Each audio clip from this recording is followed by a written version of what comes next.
দর্শক সবাইকে news plus 7 জন্য স্বাগত। আমি আমিনুল ইসলাম আপনাদের সাথে যুক্ত রয়েছি। এখন আমি অবস্থান করছি ধানমন্ডি গভর্নমেন্ট বয়েজ স্কুলের সামনে। এটা ঢাকা 10 আসনের আওতাধীন এবং এখানে ভোট কার্যক্রম কেমন চলছে, ভোটাররা কিরকম পরিবেশে ভোট দিচ্ছেন, সবকিছু ঠিকঠাক আছে কিনা সেটা আমরা আপনাদের দেখাতে চেষ্টা করব। তার আগে এখানে কারা কারা এখানে প্রার্থী হিসাবে লড়ছেন তাদের নামের লিস্টটা যদি আপনাদের আমি বলি।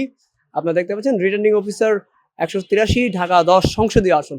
এখানে আমি প্রথমেই যার নাম দেখতে পাচ্ছি আব্দুল্লাহ আল হুসাইন, আম জনতার দল, আবুল কালাম আজাদ বাংলাদেশ লেবার পার্টি, নাসরিন সুলতানা, বহি ব্যাপারী, মোহাম্মদ আওয়াল, আনিসুর রহমান এবং আবু হানিফ হৃদয়, জসিমউদ্দিন একটু বেগ পেতে হচ্ছে বাতাসের জন্য, জসিমউদ্দিন সরকার, জাকির হোসেন এবং শেখ রবিউল আলম। প্রত্যেকের কথা যদি বলি, আমি দেখতে পাচ্ছি ধানেশীষ থেকে রবিউল আলম এবং মোহাম্মদ জসিমউদ্দিন সরকার দাঁড়িপাল্লা থেকে, এবং এর পাশাপাশি হাতি মার্কা, হাত পাখা মার্কা, নাঙ্গল মার্কা, ইগল মার্কা, প্রজাপতি মার্কা, আনাস মার্কা, সর্বমোট 10 জন এখানে কিন্তু নির্বাচনে তারা লড়ছেন। এবং পাশে আমরা গণভোটের একটি ব্যানার দেখতে পাচ্ছি, যেটা সম্পর্কে আপনারা সকলেই কিন্তু অবগত রয়েছেন। আমরা এখন এখান থেকে আমরা ভোটাররা যেখানে যাচ্ছেন সেখানে আমরা দেখানোর চেষ্টা করব।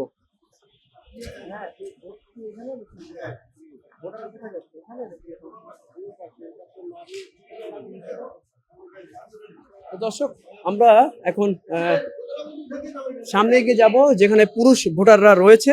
আমরা সেদিকে এগিয়ে যাব এবং আপনাদের দেখাতে চেষ্টা করব। দর্শক, আমরা এখন ঢাকা 10 আসনে অবস্থান করছি।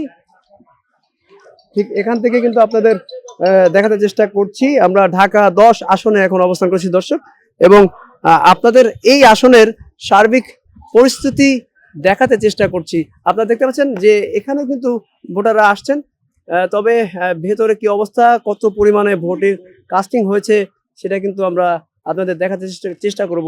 মানে যথেষ্ট ফাঁকা দেখতে পাচ্ছি। আমরা বিগত একটি আসনে কিন্তু দেখেছি ঢাকা 10 আসনের, যদিও সেটা লোকের উপস্থিতি কিছুটা কম ছিল, তারপরেও বলা যায় যে ভোটার যে সংখ্যা, ভোটাররা যে ভোট প্রদান করেছেন, ভোটার স্লিপের পরিমাণ কিন্তু আমরা অনেক দেখেছিলাম। তার মানে যেটা বোঝা যাচ্ছে, মানুষ আসছে এবং ভোট দিয়ে চলে যাচ্ছে, এভাবেই কিন্তু ভোটের কার্যক্রম কিন্তু চলছে। আমরা দেখতে পাচ্ছি যে এই স্থানটা কিন্তু বলা যায় বেশ বড় একটি কম্পাউন্ড, এবং সেই জন্য কিন্তু আমাদের বেশ কিছুটা হেঁটে তার সামনে অগ্রসর হয়ে ভোট কক্ষের কাছে কিন্তু যেতে হচ্ছে। আমরা কিন্তু কাছাকাছি চলে এসেছি, যেমনটা এখানে দেখা যাচ্ছে। এখানে কিন্তু আনসার সদস্য যারা সাহায্যকারী রয়েছে তারা কিন্তু এখানে অবস্থান করছেন, এবং আমরা ভোট কক্ষের ঠিক কাছাকাছি চলে এসেছি। আমরা স্থানটি কিন্তু একদমই শুনশান নীরবতা দেখতে পাচ্ছি। আমরা কিন্তু আমাদের সাথে দুইজন ভোটারকেও দেখতে পাচ্ছি, তারা কিন্তু যাচ্ছে ভোট প্রদানের জন্য। এবং একজন দেখলাম, ভাইয়া কি ভোট দিয়েছেন? কি পরিবেশ দেখলেন? বর্তমানে মানে নরমাল ঠান্ডা পরিবেশ, মানে নিউট্রাল পরিবেশ আর কি। এখানে তো দেখলাম যে মানুষের উপস্থিতি কিছুটা কম, কিন্তু ভেতরে কি অবস্থা? কম উপস্থিতি, কম আসছে, কম। হয়তো সকালবেলা আর কি ম্যাক্সিমাম ভোট হয়ে গেছে আর কি। আপনারা ভোট দিয়েছেন ভাইয়া? হ্যাঁ হ্যাঁ সব ঠিকঠাক আছে তো? হ্যাঁ হ্যাঁ সব ঠিক আছে। সব ঠিকঠাক আছে? ভালো ভালো আছে। হ্যাঁ ভালো। আচ্ছা আচ্ছা, আমরা তো উপরে গিয়ে দেখি, ব্যালট দেখলে বুঝতে পারবো। তো দর্শক, হ্যাঁ আমরাও এটা দেখতে পাচ্ছি, সব জায়গায় খুবই সুন্দর শৃঙ্খলতা আমরা দেখতে পাচ্ছি। এখানে কম দেখতে পাচ্ছি, কিন্তু অন্য আসনে কিন্তু অনেক লোক আছে। হ্যাঁ হ্যাঁ, আমরা দেখতে পাচ্ছি সামনে হয়তো ভোট কক্ষ। এখানে এখানে কি ভোট কক্ষ আছে?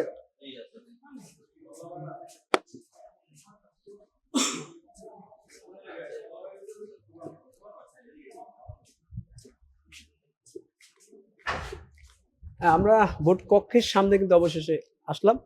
আমরা এখানেও দেখতে পাচ্ছি বিগত যে আসন আমরা দেখলাম ঢাকা 10-এর, তো এখানেও দেখলাম যে এখানেও কিন্তু ভোটাররা কিন্তু আসছেন, ভোট প্রয়োগ কিন্তু তারা করছেন। আপনারা দেখতে পাচ্ছেন এখানেও কিন্তু প্রতিটি ছবির পাশে টিক চিহ্ন দেখতে পাচ্ছি। যারা আসতে পারেনি তাদের স্থানটি কিন্তু ফাঁকা রয়েছে। আপনারা দেখতে পাচ্ছেন, আমি দুইটি পেজ দেখতে পাচ্ছি, দুইটি পেজেই কিন্তু টিক চিহ্ন দেখতে পাচ্ছি বেশিরভাগ সংখ্যায়। যেহেতু জায়গাটা একটু বড়, এভাবে ভোটাররা কিন্তু ভোট প্রয়োগ করছে এবং ভোট প্রয়োগ শেষে তারা কিন্তু চলে যাচ্ছে। আমরা অন্য আসনগুলোতে দেখেছি ভোট প্রয়োগ শেষে কথা বলছে, আড্ডা দিচ্ছে। তো এখানে কিন্তু এমন পরিবেশ নেই, খুবই শান্তিপূর্ণভাবে ভোট প্রয়োগ হচ্ছে, আপনারা দেখতে পাচ্ছেন দর্শক। আর আমরা যদি একটু দেখাই, আপনারা দেখতে পাচ্ছেন একজন ভোটার ভোট দিচ্ছেন। আহ, তার কিভাবে ভোট দিতে হবে সেটা কিন্তু দেখাতে চেষ্টা করছে। একটি গণভোট এবং একটি জাতীয় সংসদের ভোট। দুই পাশ থেকে ভাঁজ হবে, মাঝখানে লম্বালম্বি ভাবে দুই পাশ থেকে ভাঁজ করবেন।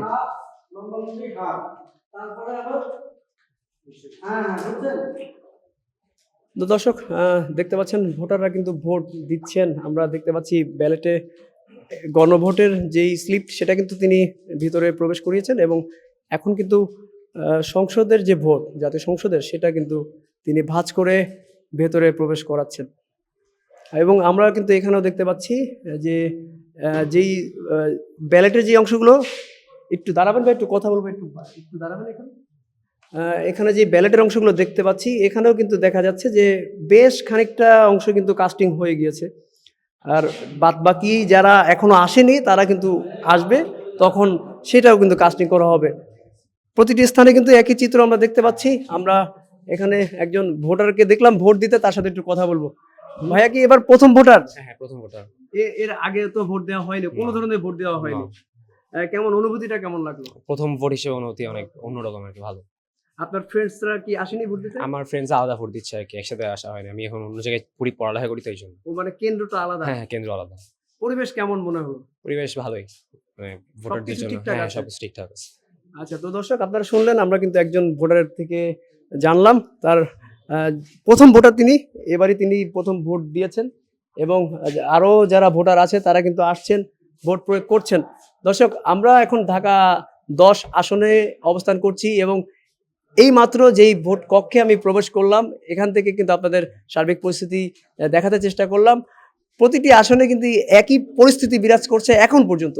এখন দুপুর 2টা বাজে, এই টাইমটাই কিন্তু আমরা এমন পরিস্থিতি দেখতে পাচ্ছি। তো পরবর্তী সময়ে কীরকম পরিস্থিতি হয় সেটা কিন্তু এখনো আমরা জানি না, তবে আশা করি এভাবেই বজায় থাকবে। সকলকে ধন্যবাদ নিউজ ফ্ল্যাশ 71 এর সাথে থাকার জন্য।